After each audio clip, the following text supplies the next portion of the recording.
नमस्कार मंडळी, आता 11:30 वाजलेले आहे. जिल्हा अधिकारी साहेब अजून आले नाही.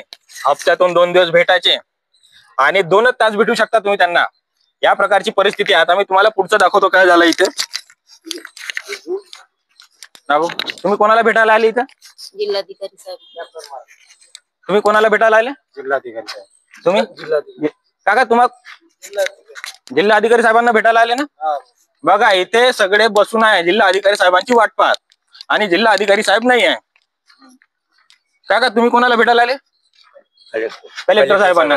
कलेक्टर साहेबांना. तुम्ही कोणाला भेटायला आले? कलेक्टर साहेबांना. बघा अजूनपर्यंत कलेक्टर साहेब इथे आलेले नाही.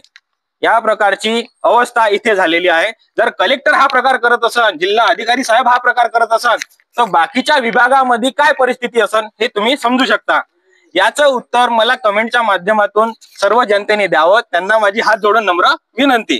आणि आमदार असो, खासदार असो, येथील लोक प्रतिनिधी जे कोणी असणार, वरिष्ठ अधिकारी, कर्मचारी, कमिशनर, मुख्यमंत्री, मोदी साहेब यांना माझी हात जोडून नम्र विनंती आहे का अशा अधिकाऱ्यावर लवकरात लवकर कारवाई करण्यात यावी, अशी माझी त्यांना हात जोडून नम्र विनंती.